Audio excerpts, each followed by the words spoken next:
Halo sahabat pemirsa, salam sehat, sejahtera, dan damai dalam kebijaksanaan. Bertemu kami dalam acara Wawancara Publik.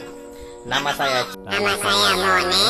Dan kali ini saya melakukan wawancara dengan seorang warga Sumba Timur asli yang mungkin agak mengerti tentang keadaan di Sumba Timur. Oke, langsung saja kita tanyakan orangnya. Kalau boleh tahu, Bapak ini siapa ya? Oh, nama saya Umbu Limbo. Umbu Limbo Kapatang, lebih lengkapnya. Bapak ini orang Sumba Timur asli ya? Ya, saya orang Sumba Timur asli. Dan biasanya kalau orang Sumba Timur asli memiliki nama marga di belakangnya, selain nama panjangnya. Kalau marga saya Sambula, atau dari Kabihu Sambula. Oh, berarti Bapak mungkin suka makan ikan sarden ya Pak? Ya, begitulah. Oke, baik Pak. Ini kita mau langsung tanyakan tentang kondisi ekonomi dan masyarakat yang ada di Sumba Timur. Bagaimana menurut Bapak? Apakah memiliki prospek atau harapan yang baik di masa depan? Kalau kondisi ekonomi masyarakat di Sumba Timur ini kelihatannya semakin parah.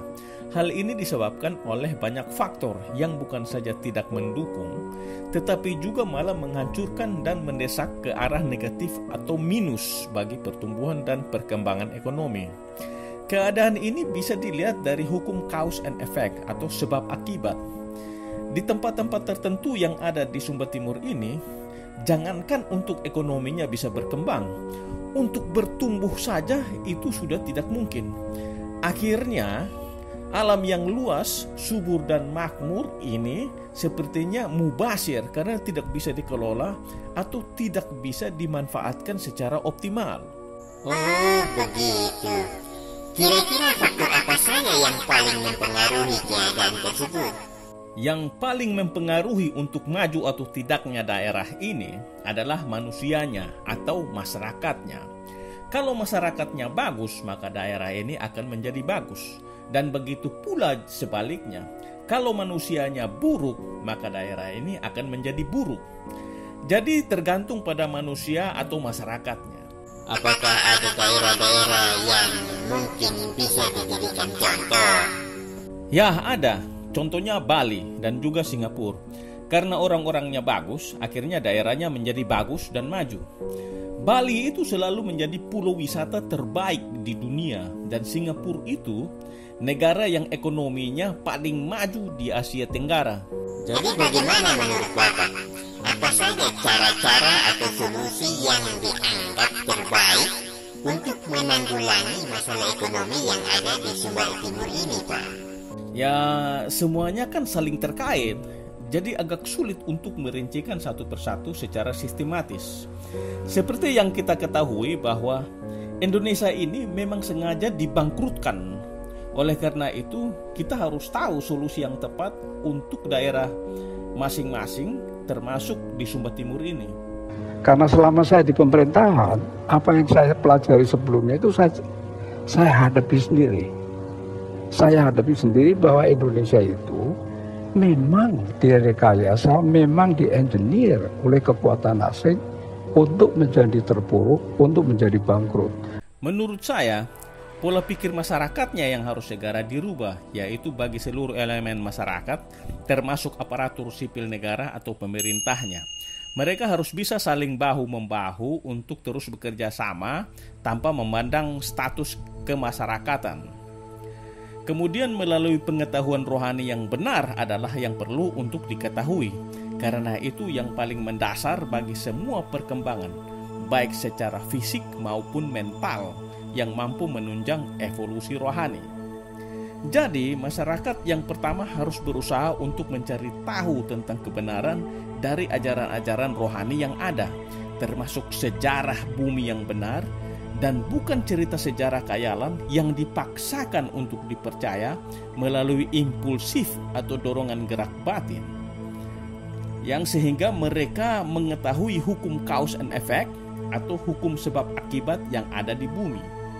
Wah, itu kelihatannya terlalu rumit untuk dijelaskan. Ya, memang rumit dan akan memakan banyak waktu jika menjelaskan semuanya. Tetapi masyarakat harus berada pada jalur kehidupan rohani yang benar, barulah bisa bergerak maju ke arah evolusi rohani yang menunjang pembangunan di segala bidang. Berarti tergantung kepada masyarakatnya itu sendiri ya Pak?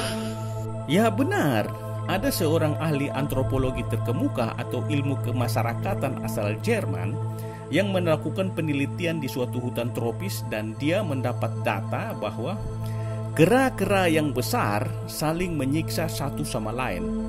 Mereka menyiksa karena mereka tahu dan merasa bahwa kera yang lain menderita melalui siksaan itu.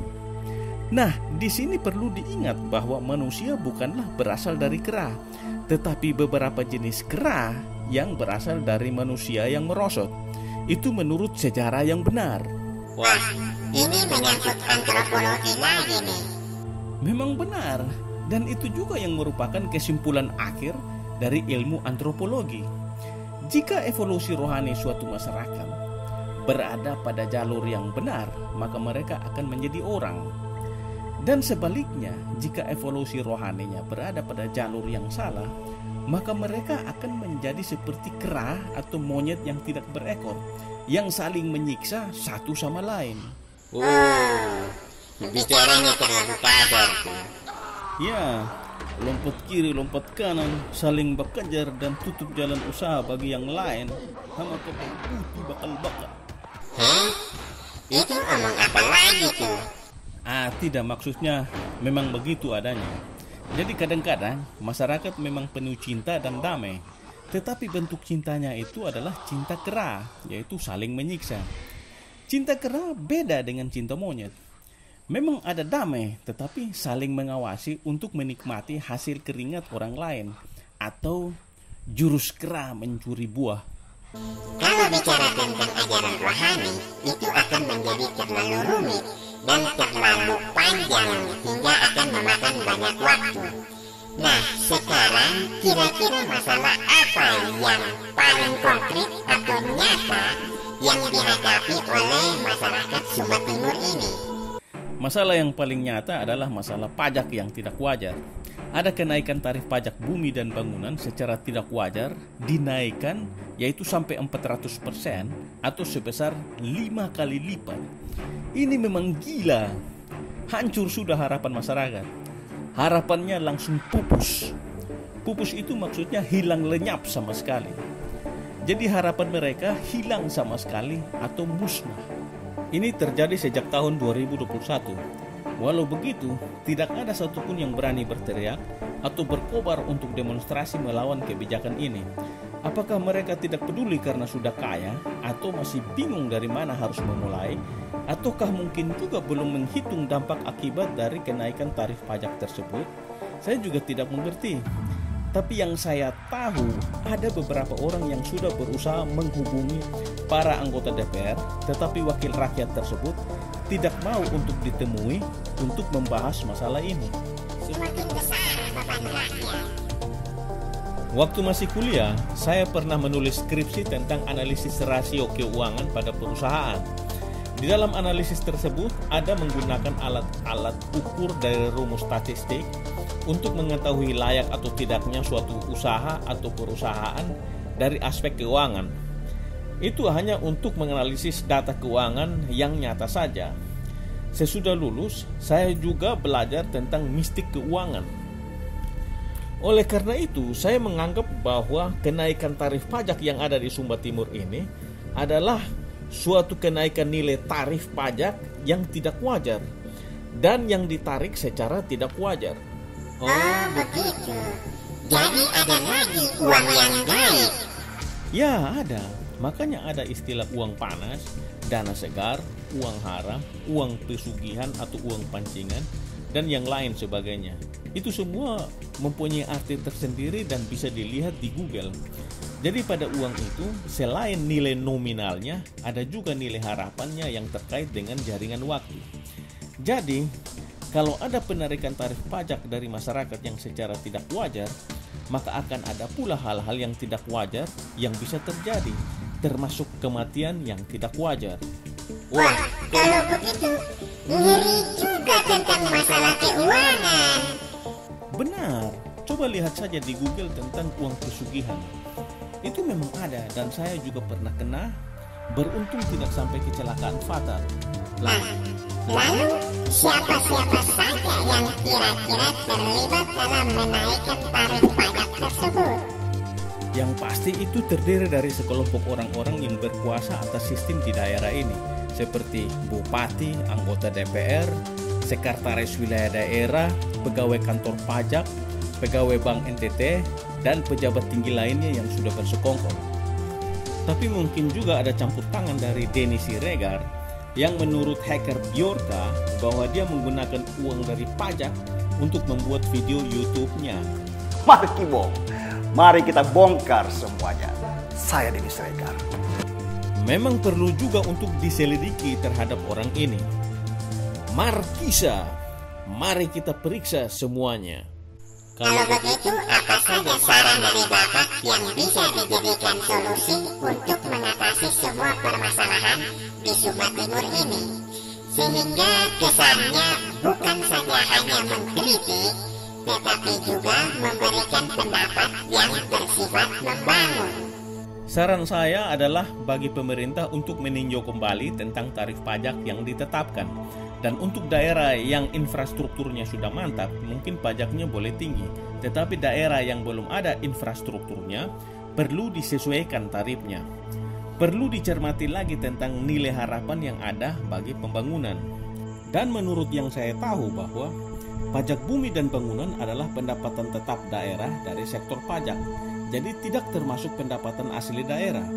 Dan kalau pendapatan asli daerah itu adalah hasil dari penjualan produk dari daerah berupa barang dan jasa melalui sektor pariwisata, perdagangan antar pulau, sampai pada ekspor. Kemudian bagi masyarakat adalah perlu untuk mengetahui kebenaran yang hakiki dari ajaran rohani, termasuk sejarah bumi yang benar yang bukan versi khayalan, dan mempelajari tentang anjuran dan hukum alami kreatif dari Sang Pencipta. Itu saja. Wah, jadi kalau ada penarikan tetap pajak yang tinggi sebagai sumber pendapatan tetap daerah dari sektor pajak, maka yang berarti ada juga pengeluaran tetap dari masyarakat untuk setiap tahunnya yang cukup tinggi pula untuk membayar pajak.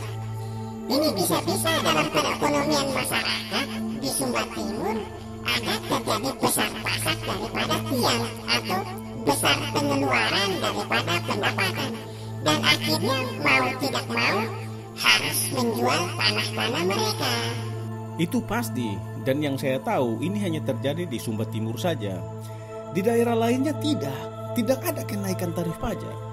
Ini kemungkinan bakal kacau nantinya waktu pilkada, dan hanya bakal calon bupati yang berani turunkan tarif pajak saja yang mungkin akan dipilih. Kacau, dan kalau dibiarkan akan menjadi pengeluaran tetap bagi masyarakat sepanjang tahunnya.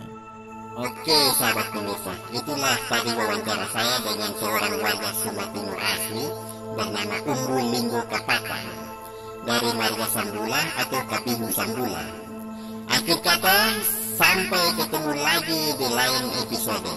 Sampai jumpa.